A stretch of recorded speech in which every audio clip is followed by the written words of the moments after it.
My mom demanded I give her my $180,000 cabin because it was sitting empty. Security cameras revealed she'd already been renting it out behind my back. Hi everyone. Today's story will blow your mind, but really quick, if you enjoy this content, hit that subscribe button. Thanks to you, we can keep sharing the most shocking family stories. Let's jump in. Original post. I never thought I'd be writing something like this, but I need perspective from people who aren't emotionally invested in my family dynamics. I'm James, 30M, and I'm dealing with increasingly aggressive attempts by my mother Patricia, 54F, and sister Jennifer, 28F, to take control of my vacation rental property. 3 years ago, I inherited $180,000 from my grandfather. He was a quiet man who worked in forestry his entire life, and we shared a deep love for nature and conservation. He spent 40 years working for the National Forest Service, and some of my best childhood memories are of hiking with him through the Sierra Nevada mountains, learning to identify trees, tracking wildlife, and understanding the delicate balance of forest ecosystems. Instead of blowing the inheritance money on luxury items or risky investments, I spent 6 months researching extensively and purchased a cabin property near Lake Tahoe for $160,000. The remaining $20,000 went into careful renovations and furnishing that would respect the natural environment.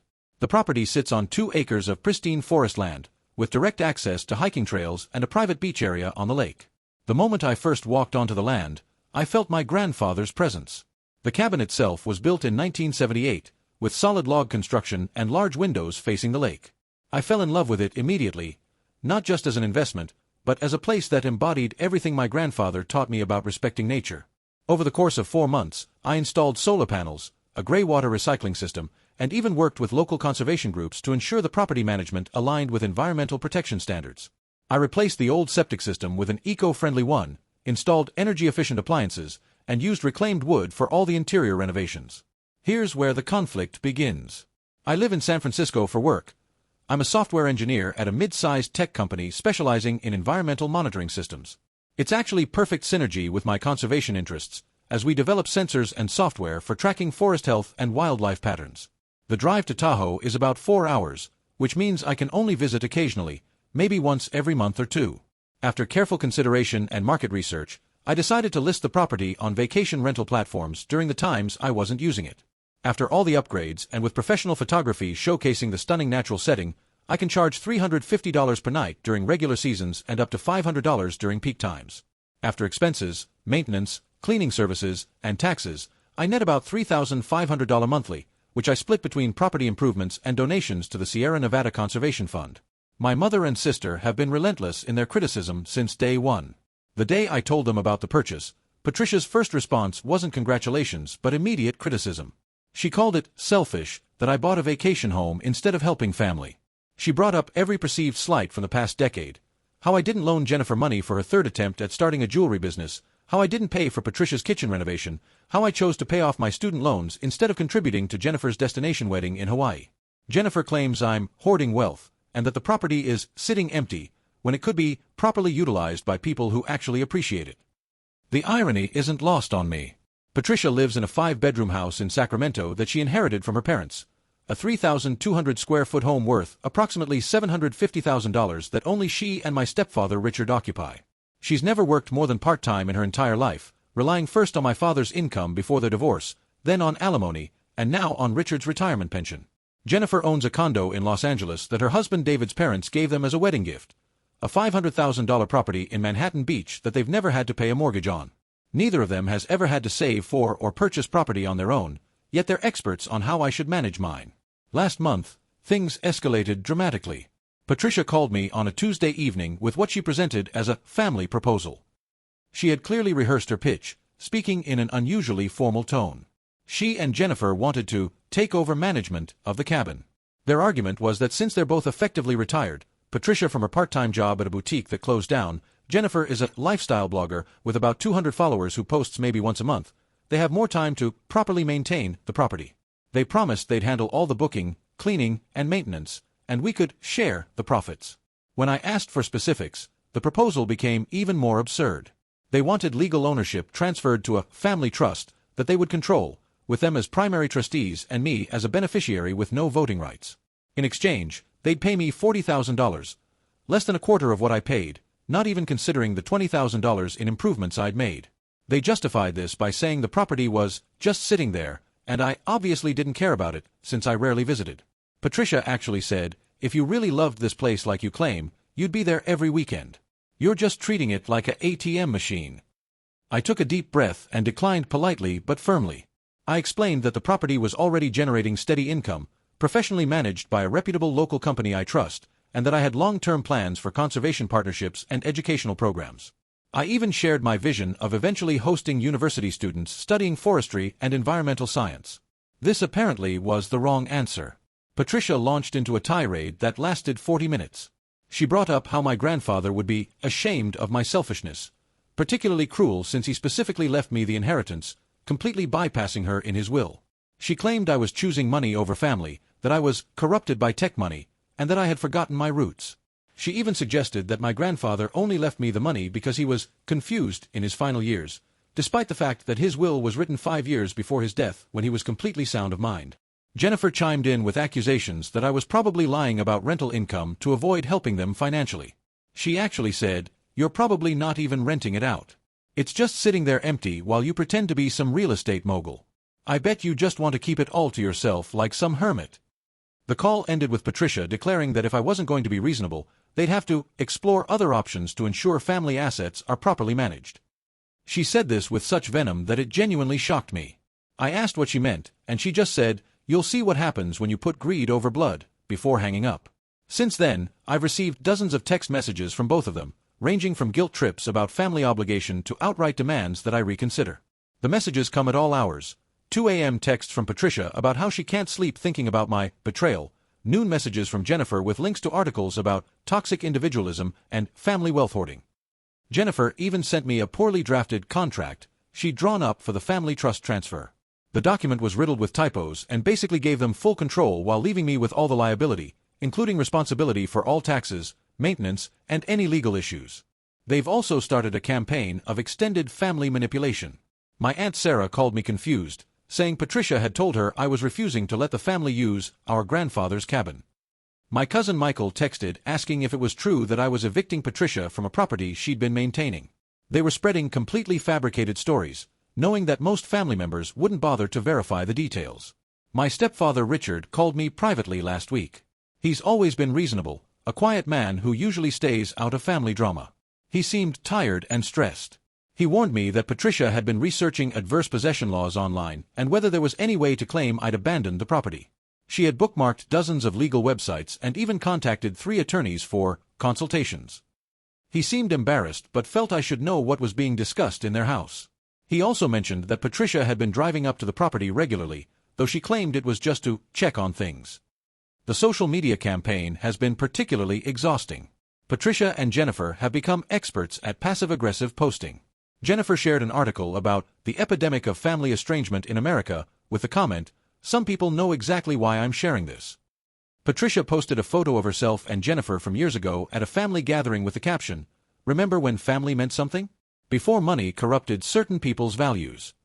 They've even started commenting on any photos I post, regardless of relevance, with things like, "Must be nice," and "Hope that expensive property is keeping you warm at night since family apparently doesn't."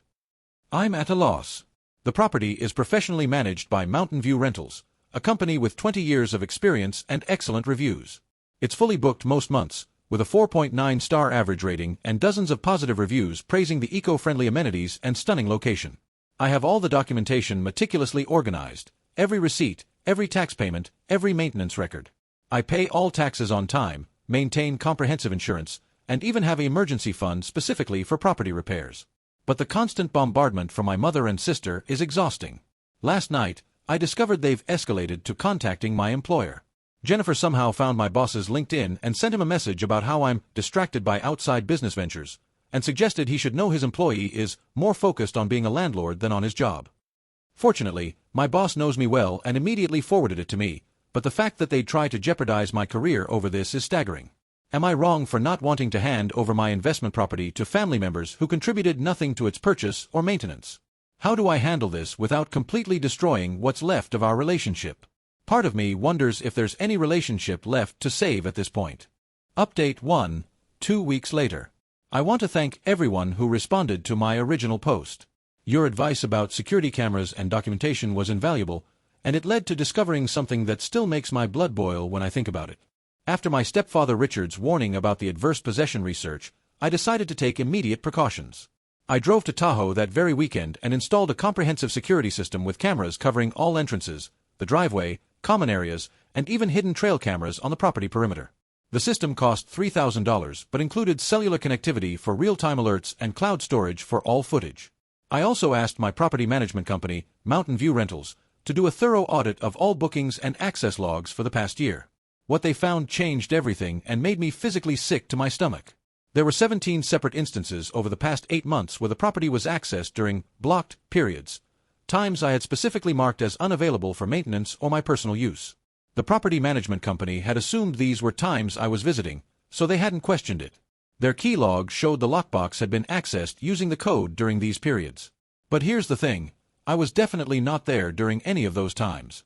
I pulled up my calendar, credit card records, even my phone's location history. During 12 of those 17 instances, I was provably in San Francisco, including 3 times when I was in important client meetings that were recorded on our company calendar. I immediately drove back to Tahoe with my friend Michael, who's a paralegal at a law firm specializing in property law. We spent an entire weekend reviewing the security footage, and what we found was beyond anything I'd imagined. We watched hour after hour of footage, taking notes, making timestamps, and building a comprehensive timeline. The footage clearly showed Patricia and Jennifer at the property multiple times. But they weren't just visiting, they were running their own rental operation. We saw them greeting guests with welcome baskets, handing over keys, explaining house rules, and collecting what was obviously payment. In one video from 3 weeks ago, Jennifer is clearly seen counting a stack of cash while Patricia talks to a couple with suitcases. In another, they're actually giving a tour of the property to potential renters, with Jennifer pointing out amenities and Patricia discussing rates. Michael helped me piece together the full scope of their scheme. They had somehow obtained a copy of my property key, I suspect during a family visit 6 months ago when Jennifer asked to see the place and insisted on borrowing my keys to grab something from her car. They were monitoring my rental calendar through the public booking sites, identifying when I had blocked periods, and then renting it out themselves through cash deals or alternative platforms. They had created an entire parallel business using my property. We found their listings on Facebook Marketplace, Craigslist, and even on some smaller vacation rental sites I'd never heard of. They were advertising exclusive Lake Tahoe retreat, private booking only at $200 per night, significantly undercutting my rates. The photos were clearly my property, but all identifying features and my professional watermarks had been carefully cropped out. They had even taken new photos during their illegal visits, showing different angles and seasonal decorations I'd never seen before. They were marketing it as a family-owned cabin available through special arrangement, and promoting direct booking discounts to avoid platform fees. I hired a private investigator that Michael recommended, a former IRS investigator named Thomas who specialized in financial fraud. Within a week, he had documented an extensive operation. In at least 23 separate rentals they had conducted over 8 months. Estimated earnings of $15,000 to $20,000 in cash and electronic payments. Zero taxes paid on this income, no business license, no insurance. Multiple instances of them telling potential renters that they were the real owners, and I was just a relative who helped with the down payment. Jennifer had set up a fake property management LLC called Tahoe Family Rentals, using a UPS store mailbox as the business address. They had created fake reviews for their listings using at least 7 different accounts. They were offering additional services like guided nature walks and private chef experiences that they were contracting out and pocketing the markup. The investigator also discovered something that explained their confidence. They had been telling people in their social circles that they were co-owners of a Tahoe property. Patricia had been bragging to her book club about her cabin and even hosted a group there without my knowledge, charging each member $50 for a retreat day. Jennifer had been posting Instagram stories from the property regularly, always careful not to tag the location but presenting it as her own with captions like, "Another weekend at our little slice of paradise," and "So blessed to have this family retreat." They had even printed business cards. The investigator obtained one from a local coffee shop bulletin board, Tahoe Family Rentals, your home away from home, Jennifer and Patricia, proprietors, with my property's photo as the background. I contacted an attorney specializing in real estate fraud, and we sent cease and desist letters to both Patricia and Jennifer via certified mail. The letters detailed the evidence of their unauthorized use with specific dates and times, the illegal subletting operation with revenue estimates, demands for full accounting of their earnings within 10 days, a requirement to return all keys and never access the property again, A notice that all future unauthorized access would be reported to law enforcement. A demand for compensation for lost revenue and damage to my business reputation. Patricia's response was to call me screaming that I was destroying the family, and that she had every right to use the property since I was barely using it anyway. She actually said, "You wouldn't even know if we hadn't been sloppy. We were doing you a favor by keeping it occupied." Not denying it, just admitted they were sloppy and claimed they were helping me. She then accused me of being brainwashed by capitalist greed, and said my grandfather would be spinning in his grave if he knew I was choosing money over family. Jennifer took a different approach. She texted me a long manipulative message about how they were just trying to maximize the property's potential, and that I should be grateful they were taking care of it. She claimed they used the money for medical bills, suspicious, since both have excellent insurance through their spouses, and that I was being cruel by involving lawyers. She actually tried to gaslight me by saying, "We thought you knew and were okay with it. You never specifically said we couldn't use the blocked dates. This is all just a misunderstanding that you're blowing out of proportion." Neither of them addressed the tax evasion, the fraud of claiming ownership, or the fundamental violation of trust. They were acting like victims despite having stolen thousands of dollars from me. Update 2, 1 month later. The situation has escalated far beyond family drama. I'm writing this update from my attorney's office, where we just finished a 2-hour meeting with prosecutors from the district attorney's office. After my cease and desist letter, Patricia and Jennifer initially went quiet for about a week. I thought maybe they'd realized the severity of their actions and were consulting with attorneys to negotiate some kind of settlement. I was wrong.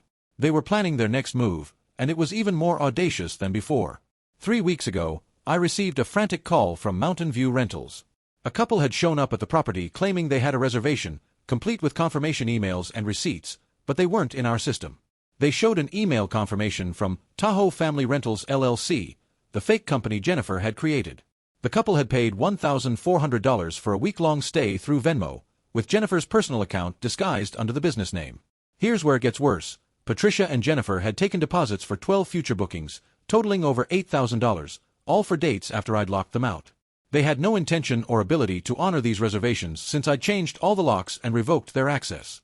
They just took the money and assumed the renters would be my problem to deal with. Some of these bookings were for major holidays, Thanksgiving week, Christmas, New Year's Eve, when families had made extensive plans around these reservations. I spent 3 exhausting days on the phone with confused and angry customers, explaining the situation and helping them file disputes to get their money back. One family had driven from Arizona with their 3 young children for what they thought would be their annual family reunion. An elderly couple from Oregon had booked the place for their 50th anniversary, and the wife broke down crying when she learned they'd been scammed. These weren't just numbers. They were real people Patricia and Jennifer had victimized without any consideration for the consequences. The worst case was a man named Robert who had booked the cabin to scatter his late father's ashes at Lake Tahoe. His father had specifically requested this location. He'd coordinated with extended family flying in from across the country. The emotional damage Patricia and Jennifer had caused was immeasurable. My attorney immediately contacted the district attorney's office. Wire fraud, tax evasion, and operating without a business license were just the start. The DA was particularly interested when we showed them Jennifer's fake LLC documents filed with the state and the fraudulent claim of ownership she'd made to renters. This had crossed from civil to criminal matter, with potential federal implications due to the interstate commerce aspect. During this time, Richard reached out again with devastating new information. He was barely holding it together. He discovered that Patricia had opened credit cards using the cabin's address, racking up $12,000 in charges for furniture and decorations she claimed were for the property. She was also planning to claim residency there for some convoluted tax scheme to avoid California state taxes. She had even changed her driver's license address to the cabin without my knowledge. Richard has since moved out and is staying with his brother. He provided us with copies of all the documents Patricia had been gathering, including her research on how to file a partition action and forge deed transfers. The investigation revealed the true scope of their fraud. A forensic accountant we hired found they had actually made closer to $30,000 from their illegal rentals over 8 months. Jennifer had claimed the income on a loan application for a new car, listing herself as property manager of a Tahoe rental with $5,000 monthly income. Patricia had used photos of my cabin as collateral documentation to secure a $15,000 personal loan, implying she owned the property. They had written 23 fake reviews for their listings using multiple accounts, IP addresses, and even enlisted friends to help. They had been collecting and keeping security deposits without any intention of returning them. A Jennifer had applied for a business loan of $50,000 using falsified revenue documents from their illegal rental operation. Last week, both Patricia and Jennifer were arrested at their respective homes. The charges include fraud, theft, tax evasion, identity theft, and operating an illegal business. The arrest was coordinated between multiple agencies due to the interstate nature of some of the crimes. The local news picked up the story, "Mother and daughter arrested in elaborate vacation rental fraud scheme." The article included their booking photos and mugshots, and I've already heard from 3 more victims who recognized the property. Jennifer's husband David called me in tears. He had no idea about any of this and is consulting divorce attorneys. He discovered she'd been hiding the cash in a separate account and lying about where their extra money was coming from. She had told him she'd gotten a raise at her non-existent blogging job. He also found out she'd been planning to leave him once she had enough saved up from the scam. David offered to testify and has been fully cooperative with prosecutors, providing financial records and text messages where Jennifer discussed the scheme. Final update, 2 months later. This will be my last update on the situation, and I'm happy to say it's ending with justice served and new beginnings I never could have anticipated. The legal proceedings moved faster than expected once the full evidence was presented. Jennifer pled guilty to fraud, tax evasion, and identity theft charges. She received 2 years in federal prison, suspended to 6 months with good behavior, followed by 2 years probation, 500 hours of community service specifically with housing advocacy groups, and has to pay full restitution to all victims plus $25,000 in penalties. The judge was particularly harsh about her creating the fake LLC and misrepresenting ownership, calling it a deliberate and sophisticated scheme to defraud both family and innocent consumers. Her lifestyle blogger career is over. The story went viral in those circles as an example of influencer fraud, with multiple YouTube videos dissecting the case. Patricia's case was more complex due to the additional identity theft and credit fraud charges. She initially tried to claim mental health issues and family pressure as defenses, even attempting to blame Jennifer for manipulating her. However, when prosecutors presented the methodical planning evidence, spreadsheets she'd created tracking my rental schedule, fake documents she'd drafted, the credit card applications in my property's address, she had no choice but to plead guilty as well. She received 1 year in federal prison, 3 years probation, 600 hours of community service, and significant fines totaling $75,000. The judge ordered both of them to pay me $42,000 in damages plus $18,000 in legal fees. The real estate fraud charges were the most serious. They're both now barred from any real estate transactions for 10 years and must attend financial ethics courses monthly for 2 years. Their names appear in a federal fraud database that lending institutions check, effectively destroying any chance of them getting loans or operating businesses in the future. The personal fallout has been severe for them. Jennifer's husband David proceeded with divorce, and during the proceedings, he discovered she had been lying about many things throughout their marriage. Fake investments, imaginary jobs, even a secret credit card with $30,000 in debt. Patricia's marriage to Richard also ended. He told me he couldn't trust someone capable of such deception, especially against their own child. He's been in therapy dealing with the betrayal and sent me a heartfelt letter apologizing for not speaking up sooner. The extended family has been universally supportive of me but devastated by Patricia and Jennifer's actions. My Aunt Sarah told me that there had always been signs of Patricia's entitlement and jealousy, particularly around the grandfather's will, but no one imagined she'd go this far. The family has essentially ostracized them from all gatherings and events. Even Patricia's own siblings want nothing to do with her. Here's the positive conclusion that's changed my entire life trajectory. My rental business is not just thriving, it's become a model for sustainable tourism.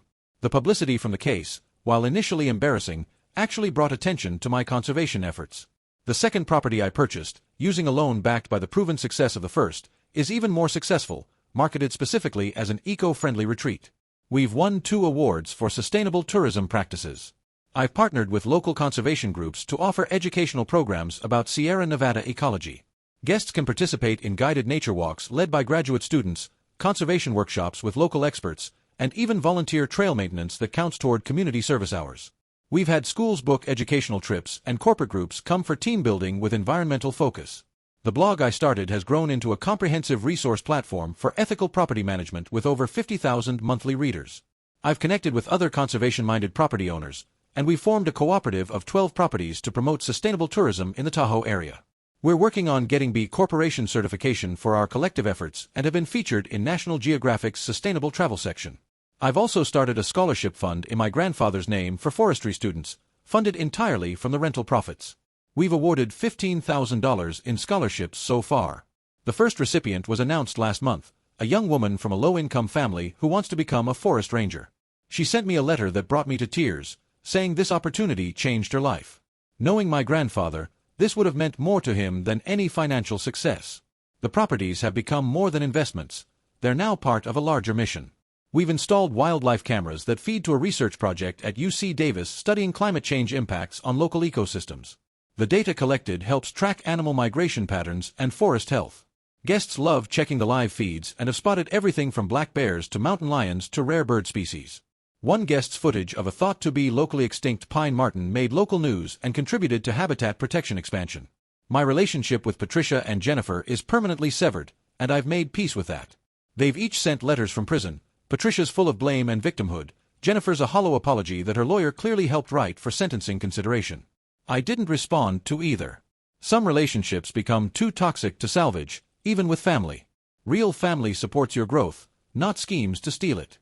Richard and I have maintained and even strengthened our relationship. He's genuinely remorseful about not speaking up sooner and has become like the father figure I never really had. We meet for coffee weekly, and he's even helped with maintenance projects at the cabins. He says the physical work is therapeutic after everything that happened. He's also dating a lovely woman named Linda who shares his values of honesty and integrity.